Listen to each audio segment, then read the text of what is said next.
होता है, मेरे साथ भी वैसे ही हुआ। मैं इतना परेशान हो गया था वक्त साहब से कि जब वो स्कूटर का हॉर्न बजाता था, मैं दरवाजे के पीछे छिप जाता था। मेरा एक भतीजा था, मैं उसको बोलता था, बोलते घर पे नहीं है। आप भी तो बोलते होंगे ऐसे ही, आपको भी लोग ऐसे बोलते होंगे। तो आपको टेंशन लेने की जरूरत इसलिए नहीं है क्योंकि हमने ये काम किया, तो आपका भी अधिकार है। तो मैं इस तरीके से जो है छुप जाता था। अब सुरेंद्र जी वत्स मेरे ही पास क्यों आते थे? मैं घटना आपको बताता हूं कि दोस्तों 1996 के अंदर 96 से पहले हिंदुस्तान के अंदर डायरेक्ट सेलिंग के बारे में ज्यादा लोगों को नॉलेज नहीं थी। 95-96 से पहले 96 में हमारे हिंदुस्तान में एक कंपनी ने एंट्री करी जिसका नाम था एमवे। अमेरिका की एक कंपनी ने हमारे देश में एंट्री करी और उसने जो है बड़े बड़े फंक्शन होने लगे, बड़े बड़े प्रोग्राम होने लगे और बहुत तेजी के साथ लोगों ने इसको ज्वाइनिंग किया। उसमें गरीब आदमी ने भी किया, अमीर ने भी किया। उसमें 7,000 रुपए की ज्वाइनिंग होती थी या 4500 रुपए की ज्वाइनिंग होती थी और पूरा जो है हिंदुस्तान के अंदर एमवे एमवे एमवे इस तरीके से चलने लगा। उन्हीं दिनों के अंदर मेरा एक दोस्त था, उसने मेरे को एमवे का प्लान दिखाया पहली बार। और जब प्लान दिखाया, क्योंकि मैं फोटोग्राफी की को लेके, मेरी सिस्टर रहती थी एक सिटी में, मैं अनमैरिड था उस समय, मैं अपनी सिस्टर के पास रहने लगा जाके। अब मैं स्टूडियो पे काम करता था, एडिटिंग करता था। और दोस्तों जैसे आपके यहाँ बंगाल के अंदर लोकल पिक्चरें बनती होंगी या लोकल गाने बनते होंगे, क्योंकि मेरा एडिटिंग का काम था, मैं स्टूडियो का काम करता था। हमारे हरियाणवी जितनी पिक्चरें बनती थी या जो भी गानों की शूटिंग होती थी, हरियाणवी गाने या पंजाबी गानों की एडिटिंग होती थी, मैं खुद करता था। हमारे वहाँ के जो लोकल हीरो पूरी रात मेरे स्टूडियो पे बैठ के एडिटिंग कराते थे। अब मैंने क्योंकि गरीबी बड़े नज़दीक से देखी हुई थी, मैं डरता था कुछ और करने से। तो मेरे को जब एमवे के बारे में बताया तो मैंने उसको इग्नोर कर दिया। ये बात है 96-97 की। 96 में मेरे को बताया गया, 97 में मेरे को जबरदस्ती, एक मेरा दोस्त था जो है, मैं फोटोग्राफी करता था, तो उसकी शादी में मैं मूवी बनाने के लिए गया था। मूवी समझते हैं सर? हाँ। तो मैं मूवी बनाने के लिए जब गया तो वो दोस्त मेरे को मिला और उसने कहा, और उसकी शादी में वो एमवे करता था, उसने अपनी लिस्ट में मेरा नाम लिख लिया और मेरे को एमवे का प्लान दिखाया। दोस्तों मैंने एक साल तक उसकी बात को नहीं सुना, लेकिन एक दिन उसने दुहाई दी कि साबुद्दीन मेरे साथ एक बार दिल्ली चलो। दोस्तों 97 में मेरे को दिल्ली तालकटोरा के अंदर एक प्रोग्राम अटेंड कराया गया एमवे का, और जिसका जो चीफ गेस्ट थे उसका नाम था पंकज टिटोरिया। अब आप कहोगे कौन है कि कौन सी बला का नाम है? सुनील शेट्टी की एक पिक्चर आई थी रक्षक, कुछ लोगों ने अगर देखी होगी। यस। तो सुनील शेट्टी की उस पिक्चर में, रक्षक पिक्चर में, जो विलेन का जो रोल करता है, जिसकी छोटी छोटी आंखें होती हैं और अपनी घड़ी से ऐसे बैट निकाल के जो गले में डाल के विलेन का रोल करता है, लोगों को मारता है, उसका नाम है पंकज टिटोरिया।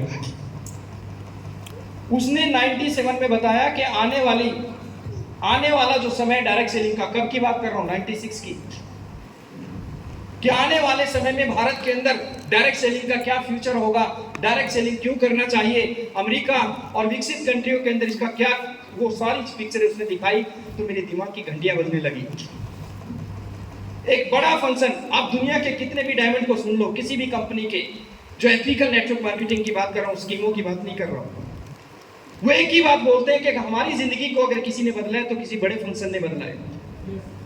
इन फंक्शनों को हल्के में मत लो, यहीं से डिसीजन चेंज होते हैं। साबुद्दीन खान का डिसीजन चेंज नहीं हो रहा था, लेकिन 97 में मैंने तालकटोरा में जब पंकज टिटोरिया को सुना, दिमाग की घंटियां बजने लगी और मेरे को ऐसे लगा कि साबुद्दीन, ये एक ऐसा रास्ता है जो तेरे को जीरो से हीरो बना सकता है। क्योंकि मेरे पास ना तो कोई जमीन थी, ना हमारी बैकग्राउंड अच्छी थी।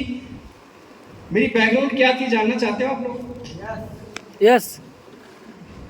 मेरे बाबूजी, हमारे दादाजी मिस्त्री का काम करते थे। मिस्त्री जो खेती बाड़ी के जो औजार बनते हैं ना, वो बनाते थे। तो 80-90 साल पहले की बात है।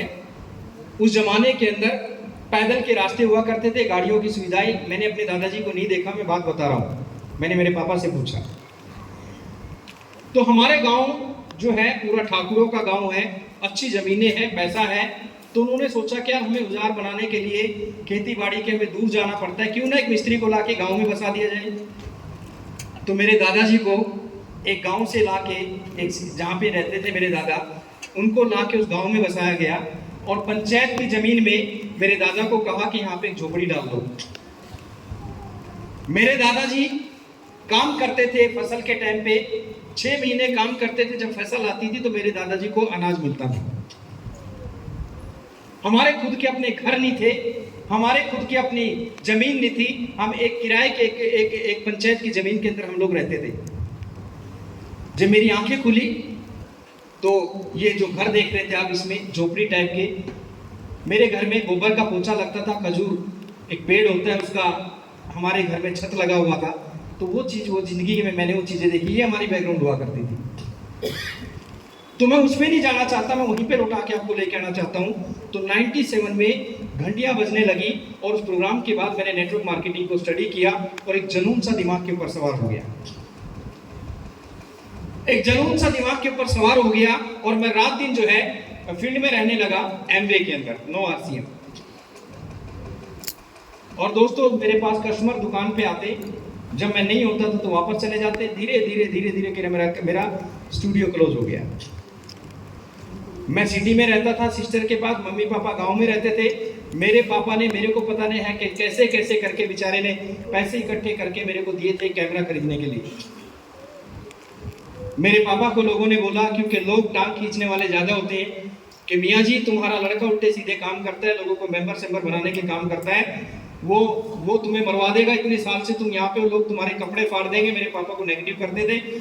और दोस्तों मेरे को पापा से बहुत डरने लगता था, क्योंकि मेरा स्टूडियो क्लोज हो गया था। 6 महीने तक अपने पापा के सामने नहीं आया।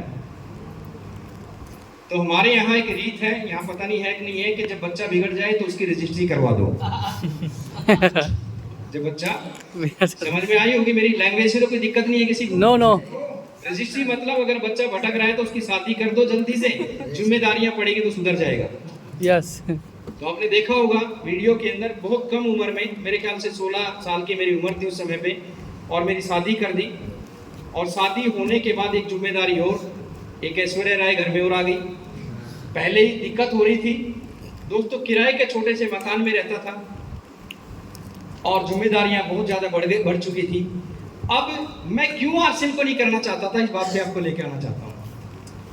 97 से लेके 98, 99 और मैंने 4 साल 5 साल तक एमबीए को किया और वहाँ पे एक अच्छा लेवल, जिसको सिल्वर बोलते हैं, अगर कुछ लोग समझते होंगे तो सिल्वर ब्रेक किया। लेकिन दोस्तों बात वही है, जैसे यहाँ पे कोई रॉयल्टी तो अचीव कर ले, एक महीने उसका चेक 20,000 आ जाए और अगले महीने वो आ जाए 40,000 के स्लैब पे, तो फिर तो लगी हुई है रॉयल्टी की, चेक आ रहा है 5,000 का। अब वो बेचारा सांप के मुंह में वो चकचुंदर आ जाती है, ना खा सकता ना निगल सकता। क्यों? डाउनलाइन सोचते हैं मेरा प्लान रॉयल्टी अचीवर, और कहीं चाय पीने बैठ जाए तो उसके पास पैसे नहीं है बेचारे के। तो रॉयल्टी जब मेंटेन होगी तभी तो आपका पैसा आएगा। एक बार रॉयल्टी करके आपका 10,000 20 30,000 पे आ गया, तो वो सिचुएशन मेरी सिल्वर के लेवल पे थी।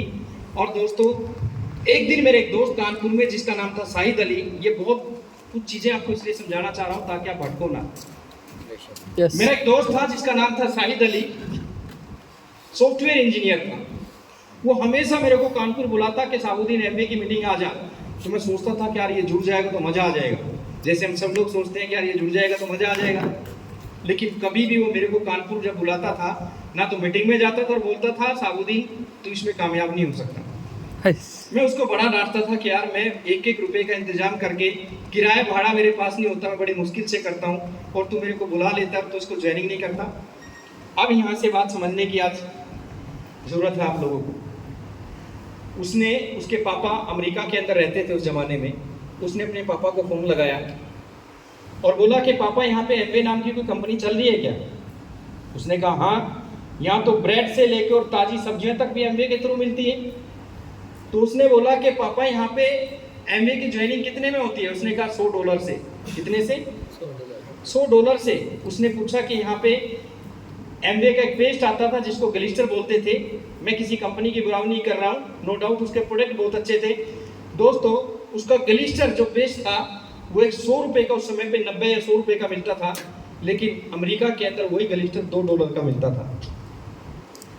अब शाहिद अली ने मेरी आंखें खोल दी उस दिन। उसने कहा कि साबुद्दीन, उसने तीसरा सवाल अपने पापा से किया कि पापा अमेरिका के अंदर एक आम आदमी की एवरेज इनकम क्या है। तो उसने बोला कि बेटा यहाँ एक आदमी की एवरेज इनकम 5 से 10 हज़ार डॉलर है। और उसने फ़ोन काट दिया, फिर मेरे को समझाया कि साबुद्दीन मेरे सवालों का जवाब दे। इंडिया के अंदर भी एक आदमी की एवरेज इनकम आम आदमी की 5 से 10 हज़ार रुपये है, और अमेरिका के अंदर भी एक आम आदमी की एवरेज इनकम 5 से 10 हज़ार डॉलर है। अब वो उनके लिए रुपए हैं, हमारे लिए डॉलर हैं। एक आदमी, हमारे जैसा आदमी, कोई मिडिल क्लास, उसकी 10 हज़ार रुपये की तनख्वाह है, उसको दूध का बिल देना है, उसको बच्चों की फीस देनी है, उसके और बहुत सारे खर्चे हैं, लेकिन 7,000 एमबी की ज्वाइनिंग में लगा देगा तो पूरा मामला हिल गया उसका, और अगले महीने बीवी कहाँ से लाएगा। तो उसने कहा दोस्त, हम जिस तरह के माहौल में रहते हैं इसके प्रोडक्ट उस तरह के मतलब के नहीं है। आप लोगों को ज्वाइनिंग तो करा दोगे, अगर टर्नओवर नहीं होगा तो क्या फायदा उस चीज़ का। दूसरा सवाल दोस्तों, उसने जब ये चीज़ें मेरे को समझाई एमवे के बारे में कि इंडिया के अंदर नो डाउट अगर जैसे उसने 10,000 रुपये डॉलर की उसकी तनख्वाह है, उसमें से उसने 100 रुपये निकाले और एमवे ज्वाइनिंग कर लिया। अगर इंडिया में 100 रुपये की ज्वाइनिंग होती एमवे की तो हिंदुस्तान के अंदर कोई एमवे को टक्कर नहीं दे सकता था उस समय पे। और 2 रुपये की अगर पेस्ट होती तो कोई टक्कर उसको देता क्या? नहीं देता। अब अमेरिका हमारे से कितने साल आगे है? 100 साल आगे है। आप छोटे से बच्चे के ऊपर 1 क्विंटल वजन डालोगे, क्या होगा? मरेगा जिएगा? उन्होंने अपना कल्चर एज इट इज हमारे ऊपर डाल दिया और मैं नेगेटिव होकर अपने घर में बैठ गया। अब हिंदुस्तानी दिमाग है, आराम से तो बैठ नहीं सकता, नेटवर्किंग सीख ली थी तो दिमाग में एक चीज़ आई कि साबुद्दीन बर्बाद तो हो ही गया है। एमवे में बहुत सारे लोगों ने, कंपनियां जिन लोगों ने की, मोहन जी जैसे लोग, मेरे जैसे लोग, जिन लोगों ने थोड़े थोड़े दिन नेटवर्किंग कर ली, उन्होंने देखा कि यार ये तो बढ़िया धंधा है। और दोस्तों देखते ही देखते 99 और 2000 के आसपास में हर चौराहे पे एक नई कंपनी खुल गई।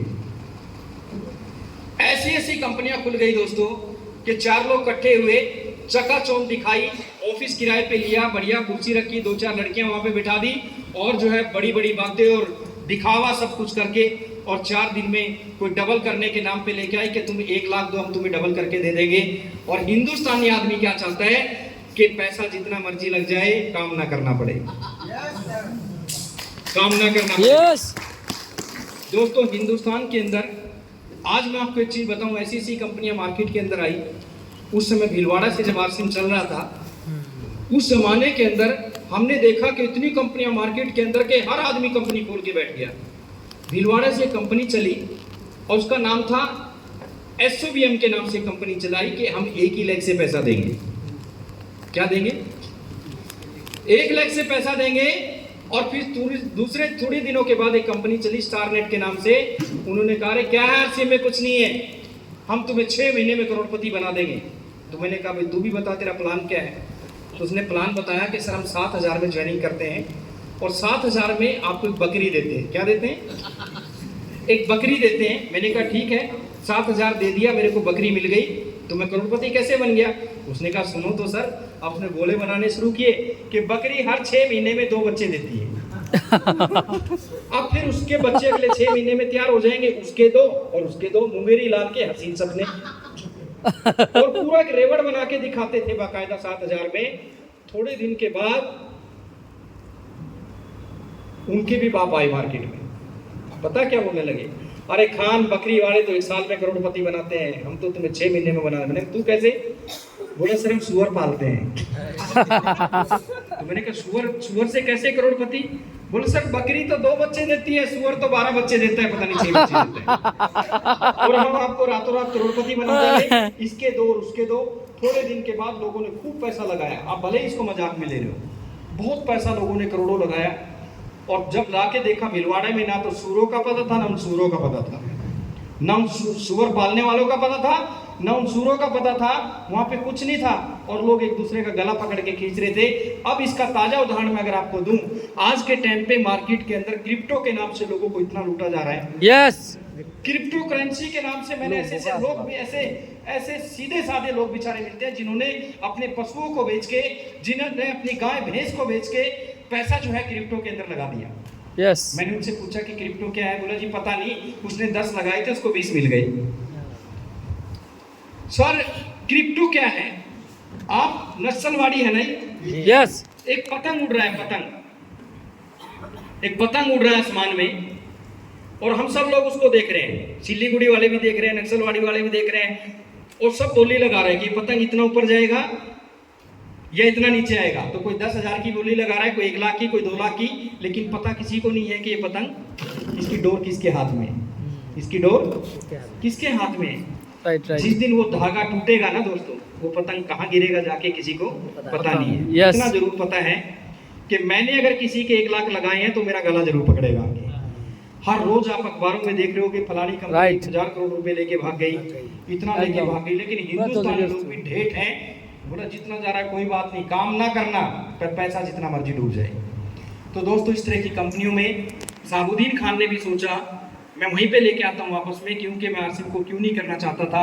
मैंने इस तरह की कंपनियों के अंदर मैं फंस गया, थोड़ा बहुत जो कुछ बचा हुआ था वो भी मेरा खत्म हो गया, और इमेज ऐसी हो गई कि थोड़े दिन और करता रहता तो जूतों की माला सिर्फ गले में गिरनी बाकी थी, बाकी सारे काम हो चुके थे। माँ बाप ने शादी कर दी, जिम्मेदारी आ गई, मेरी भी उम्र बहुत कम थी, मिसिज भी वो जो है मेरे को कहने लगी कि भैया ऐसे कब तक चलेगा, आप किसी फोटोग्राफर की दुकान पे नौकरी कर लो। दोस्तों मैं 3-4 कॉल कर चुका था फोटोग्राफरों को जिनके पास मैंने काम सीखा था। किसी ने मेरी कीमत 2000 लगाई, उस जमाने की 15-20 साल पहले की बात कर रहा हूँ। किसी ने मेरी कीमत 1500 रुपये लगाई, और मैं इसी उधेड़पुर में था, छोटा सा कमरा, और किराएदार ने मेरे को बोल रखा था, उस मकान मालिक ने, कि अगर कल किराया नहीं दिया तो मेरा कमरा खाली कर देना। माँ बाप नेगेटिव, दोस्त नेगेटिव, पैसा पास में नहीं है।